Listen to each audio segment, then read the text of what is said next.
Welcome back to the RV Rundown, where we show you some of the hottest floor plans on the market today. I'm your host Barry, and I'm standing inside a 2023 Keystone Avalanche 378BH. This is a bunk house fifth wheel built with full-time use in mind. It has a lot of cool features, and we're going to get into them, but I want to start in the back where the moniker of this, the BH, comes in. That's the bunk house portion. Now this is a bath and a half style unit. The half bath is actually hiding back here in this bunk room behind this door. And one of the things I like that they've done here is they've given us an entrance to that half bath from the outside. So in addition to doubling as an emergency exit, it also gives us quick access to the exterior up under an awning where we have kind of an outside entertainment center that we'll take a look at later. But here in this bunk room, we have a lot of potential. There's a big full bed up there, kind of a shorter bunk here, a nice twin size below it. We've got lots of storage in the form of cabinetry and drawers, and a space to set up a TV if that's what we choose to do. I can see using that for like a gaming station for the kids, because it's right across from our sofa that's back here. The sofa hides a secret in the sense that it is a trifold. So this is going to pull out and become yet another bed in this room, which makes this room alone capable of easily sleeping 6 people, given that we've got yet another hidden bunk up top. It simply unlatches and drops down. I think that's pretty neat. It's a wise use of space, given that they had some extra height in the slide, because this is a full profile fifth wheel nearly.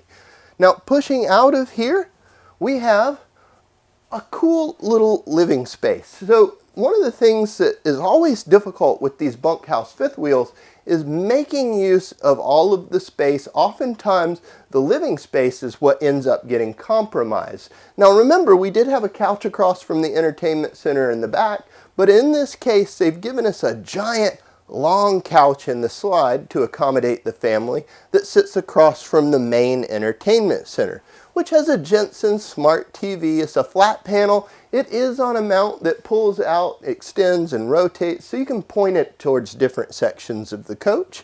We have a sound system down below it that's Bluetooth capable, and an in-a-flame fireplace beneath. That's an electric fireplace. It kicks out a fair amount of heat. We've actually got it running right now because it's kind of chilly outside. Storage up top in the form of cabinetry really just rounds out that space. Now as we push up, we end up in the kitchen. They've done some cool things here too. We have the solid surface countertops, which are non-permeable. They clean up easy. We find them across the board in here. Even in the sink covers, when we lift our 2 solid surface sink covers, it reveals a dual basin stainless steel sink.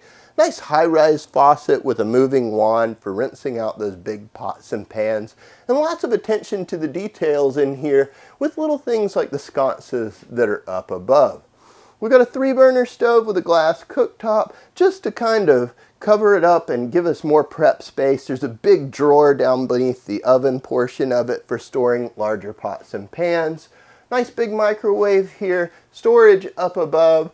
A residential style refrigerator, because this is so big, it's got large families in mind. You're going to need to store more food. So the Samsung fridge is definitely a nice addition. They've even incorporated a little wine rack up top for mom and pop. This does have a pantry on board. It's a good sized one. It's got plenty of drawer space, and it's slightly offset in the sense that we could stand up a broom in there if we needed to. To the right of that, we see we have kind of our appliance garage space where we can put in like a toaster or a coffee maker. We've got some plugs there, just the kind of things that you want access to throughout the day. And then this acts as just an extended pantry housing the rest of our kitchen goods and dry goods. I can definitely see keeping a few snacks in here, because when the slides are closed, this is more accessible than that pantry is. We'll take a look at that later as well. Now you may be asking yourself, where's the dining table? Where's the booth dinette? Well, it doesn't have one, but they kind of made up for that in the sense that in this couch, they have put in a plate in the front of it we have a little arm that connects to it and then a tabletop that drops onto it so that everybody can sit at the couch and have dinner. In addition to that, this is a trifold. So this could accommodate even more guests if you needed to. Gotta love that. Let's push up onto the main hall here where we have our bathroom. Now the bathroom has Jack and Jill dual entries into our master bedroom.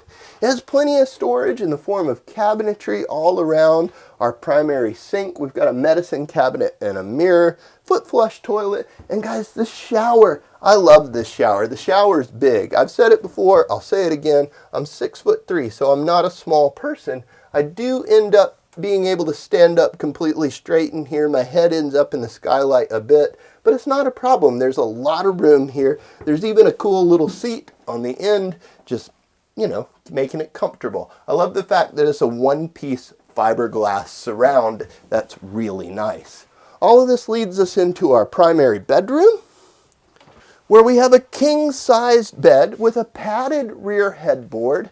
Notice they've given us windows to the left and the right so that if we're boondocking somewhere or the weather's just nice, we can open those up and catch a cross breeze as we sleep. There's reading lights in the ceiling up top, and on either side they've given us slight little nightstands with some points down beneath with power and little extra shelving for phones and other things. At the foot of the bed we have a nice little 4-drawer chest of drawers. The bed itself lifts up and reveals more storage. Our closet, quite spacious, a large hanging rack in here with a shelf up top, lots of floor space down below it. And behind me, notice that we are prepped for a washer dryer. So if you chose to, you could install a washer dryer in this unit. That would allow you to do some laundry running down the road.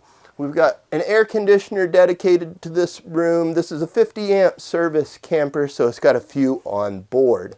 Now what I want to do next is head down the hallway and open up our main control panel here, which is right across from our entry door. And I'm going to go ahead and close the slides up and see what's accessible since we get asked to do it so much.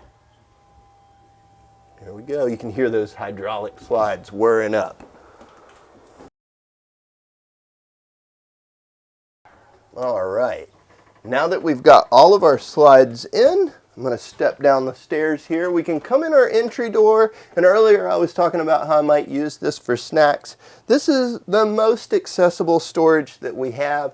We have complete access to the bathroom, so that's kind of nice. I can definitely get to the sink. It's a bit of a stretch, but the rest of the camper is not that accessible. Remember, we do have an exterior entrance though to the half bath.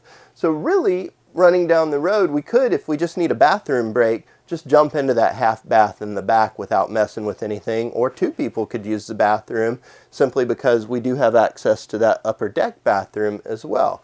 So that's kind of neat for pit stops. The refrigerator, I think you could get into half of it here pretty easily, but you're definitely not getting into the freezer section. All in all, I think this has got a decent slide-in score. I can see it being used at a quick pit stop, but you really got to run the slides out to access most of it. So let's run them back out, and then we're going to pop outside and check out some of the cool features there. As we exit the 378BH, notice that I'm walking down the solid step entry stairs. They make contact with the ground. They feel really great getting in and out. And they put a big grab handle on here that drops down pretty low, giving a lot of people great access to the inside of the camper.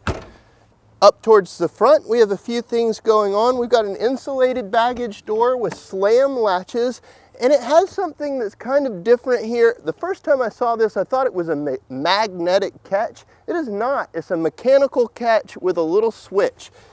It simply locks into place and you flip it back to drop the hatch down. Some people like these because they're just a little stronger than the magnet is. Notice though that this gives us a large pass-through storage so we can carry lots of extra gear down here. This hatch contains our battery compartment, and this particular model was optioned in with the Solar Flex option, where we have two 100 amp hour lithium batteries from Dragonfly. That's really nice because in conjunction with the solar panel on the roof and the inverter that this has, we can run a lot of our systems off the grid. As we push towards the back of the unit, note that we do have a separate entry here and that we took a look at inside, but right next to it, we have kind of an outside entertainment. This is up under its own awning. There's a separate awning up at the front, giving us two on the patio side of the unit. They're electric. They run out at the touch of a button, and they're LED lit. So that's all really nice for hanging out outside on a nice night. This little entertainment center features a Jensen Smart TV. We've got a sink on board, our IRV Technologies head unit, which is also Bluetooth capable, so that's going to sync up with our outside speakers. And then we've got a Hotpoint electric refrigerator. At the very back of the unit, we have a ladder leading up to our fully walkable roof. Down low, we have a 2-inch receiver, which is going to be great for things like bike racks or extra cargo storage racks, things of that nature. Opening this up, you can see that they've just taken advantage of the dead space that's up under that back bunk room, just giving us more storage, which is huge considering that these things are actually rated for full-time use. We'll push up towards the front of the vehicle as we round on the off-door side, and what we're going to find is that we have an awesome little wet bay with all of our controls, and it's located right next to our dump station, which is here under the slide. And as we open it up, we have all of our connection points in there. So all of our black tank pulls, all of our city water connections. We've even got a shower out here for hot and cold water for cleaning up. We've got a separate tube underneath, and that's going to host your sewer hose should you choose to use it that way. This is a slightly smaller door, but it does give us access to that pass-through storage that we saw on the other side, so that if we do have to grab something from this side, we can get to it. This comes equipped with dual 30-pound propane tanks, which is great because these will keep you out for quite some time. I personally find that I don't use a whole lot of propane when I'm RVing, but I also live here in Georgia in the South, so our weather is pretty temperate. I imagine if you live up north, these are pretty necessary. We have controls for our electronic leveling right here as well. This is the Lippert electronic leveling system. It's an auto leveling 6-point hydraulic system that runs at the touch of a button and can be adjusted pretty easily. Right up under the front, you'll find that we're framed out for a generator. I think that's pretty cool. If we chose to add one aftermarket, we have that ability to, just making it an even more off-the-grid beast. And our separate compartment here has all of our battery cutoffs, as well as our hydraulic pump station. And the inverter's hiding in there too.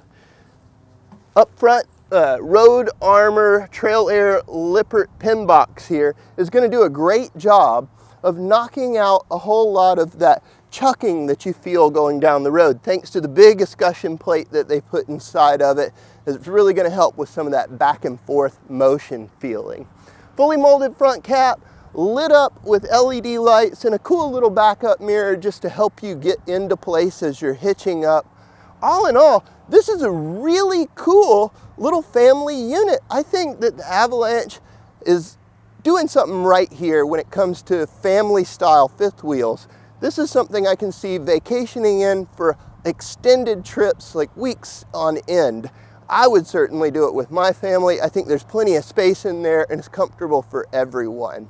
Check it out for yourself in person at Southern RV in McDonough, Georgia, or check us out online at southernrv.com. Like and subscribe if you love this content, and until next time, guys, happy camping.